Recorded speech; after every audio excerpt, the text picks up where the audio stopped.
Welcome back.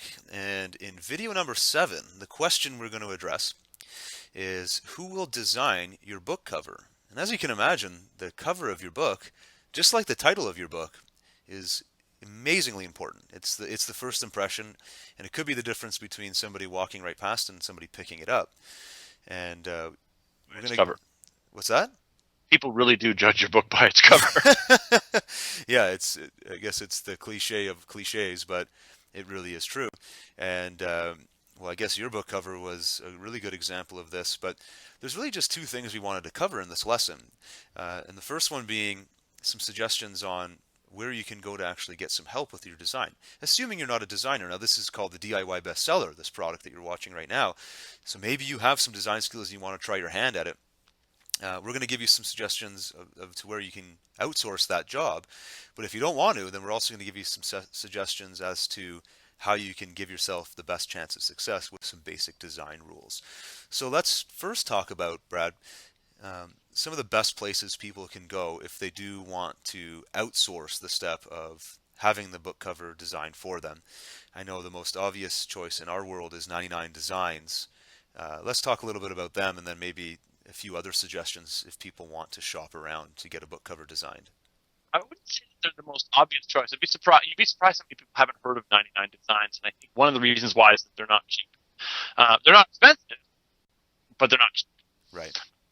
I think a lot of people say, oh, I just get my cover design on Fiverr, right? I get it for $5. That's actually, I would say in our business probably the most obvious choice, but it's the worst choice. I would say 99 Designs is definitely the best choice you could make if you're going to have it done by somebody else, because anything that you get done there, I don't know how many people have ever heard of them or how they work, but multiple designers will mock up concepts for you, and you get to choose the one that you want. I just did this.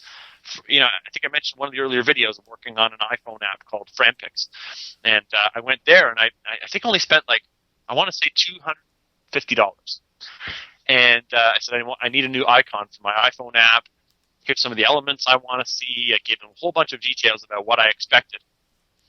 And then I think like 60 to 70, I think it was like 68 designers over the course of a week spitballed different iPhone icon concepts to me.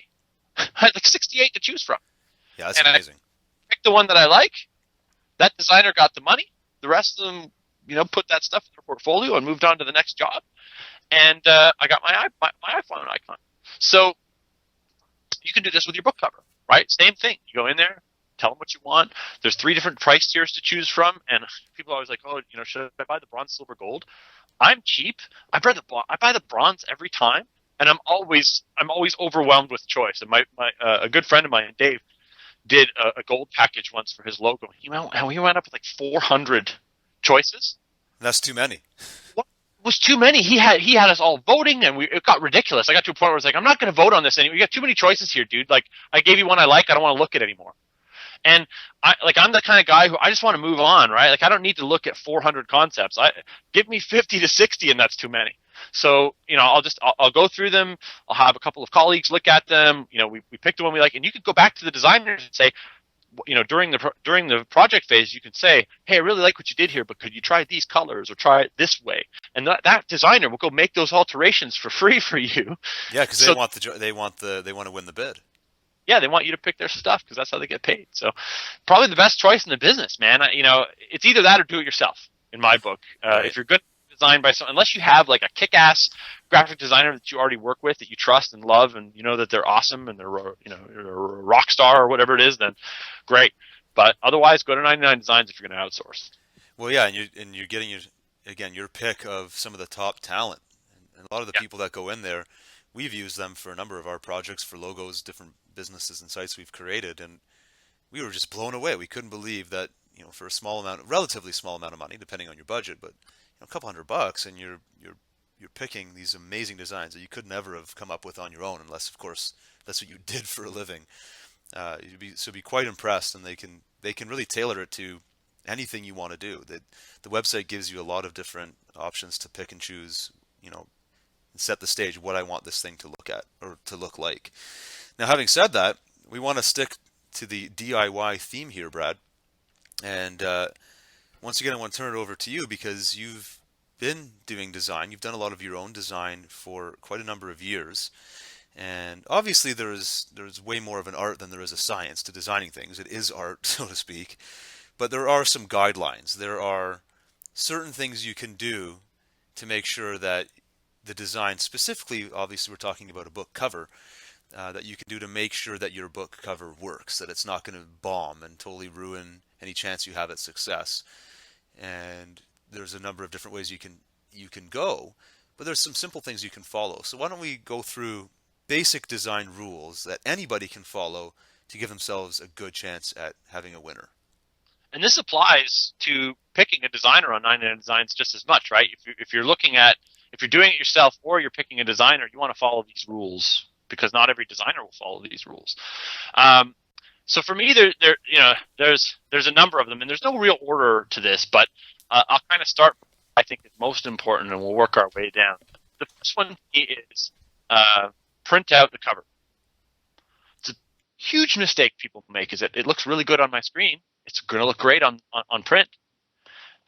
You'd be surprised how often something looks like garbage when you print it, especially when there's like gradient or like gradient colors or Web 2.0 style graphics that are like bubbly and shadowed and that kind of stuff. It doesn't always look very good on print. It might look great on your screen. It might look awesome on your website, but print that out and it doesn't look great. And if it doesn't, scrap it. Understanding that not only does it have to look good printed out, it has to look really good small. So make it a thumbnail, right? Make it as small as the thumbnail on Amazon's homepage for every book cover. How does it look now? That's a great point because it could look really cluttered if you tried to put too much into one spot. People do it all the time. Mm. Use fonts that aren't bold. They'll use scripty handwriting style fonts that are very hard to read, and they think that they're elegant, beautiful because they look like some calligraphy a wedding invitation they got once. Papyrus. Yeah, exactly. Papyrus font for the win. Stay away from these. Stick to basic blocky fonts. I like to use Arial, Helvetica, Times New Roman. Basic fonts that are sort of inherent. We see them in everything. Helvetica is one of the most popular fonts in the world. You see it in logos, you see it on billboards and advertising everywhere. My entire book cover is all Helvetica font, different Helvetica style font. There's multiple in the Helvetica family. Same with Arial, same with Times. There's a number of different families of fonts you can kind of work from, but stay away from the papyruses and the Comic Sans and the gimmicky fonts. You want to stay away from. You also want to stay away from the ones that you think look elegant. If they're too thin, if they're too curly and whimsical or whatever, they're not gonna look good in print, and they're definitely not gonna look good in a thumbnail. So think that through.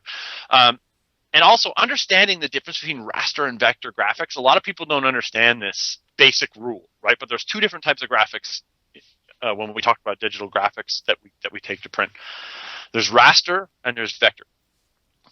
To break it down and make it really simple for you, a raster graphic is like a photograph, right? It's a high color count. Usually a photograph, like a JPEG photograph, will have millions of colors in that one photograph, millions of different shades of colors.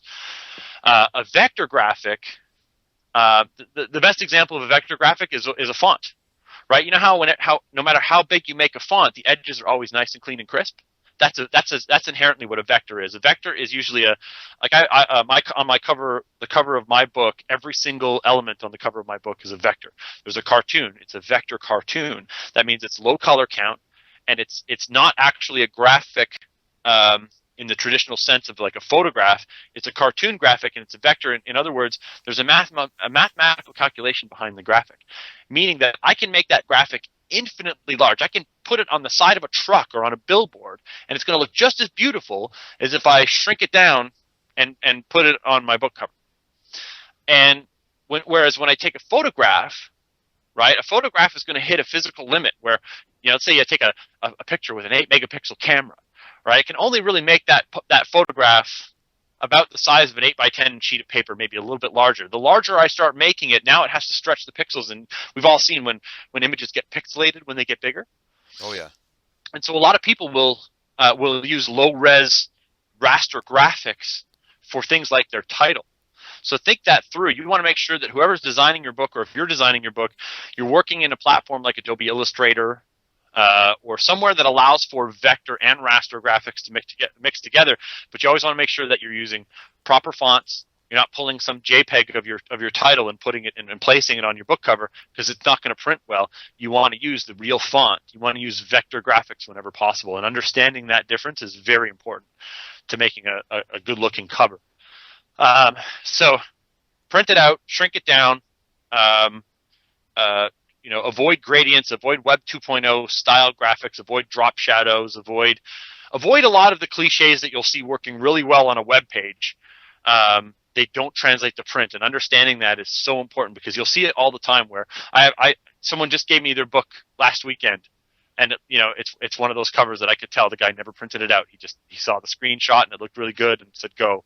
But understand that your screen has a resolution of 72 dots per square inch, and your printer, the cover of your book will be printed at 300 dots per square inch. So the resolution difference is where the loss becomes apparent.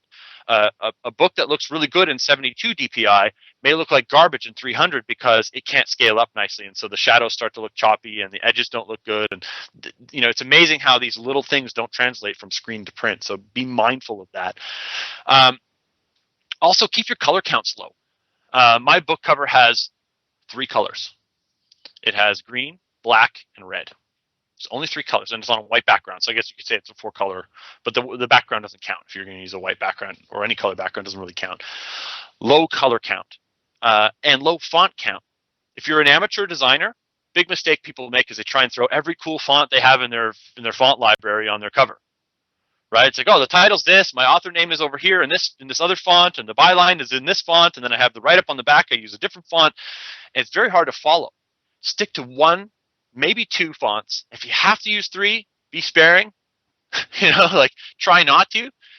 Less is more when it comes to your font count. So low color count, low font count will make a book cover easier to read.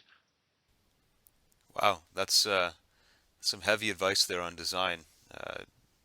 That's probably why I'm not a designer. Just, I think you either get it or you don't. So if you're like me, you can outsource it. But now that at least you have some tips that Brad shared with you that you can take to, like we said at the beginning, 99 Designs. Now you can be a little bit more of an educated buyer. And also when you're deciding on your bid, now you've got some tips that'll help you pick probably the best logo/design for you. Anything else to add? No, I think I don't know how long we went there, but I think I covered. It was a good lesson on design. Maybe we'll break that out into its own course another day as well. We will Good. we'll see you in the next video. Here.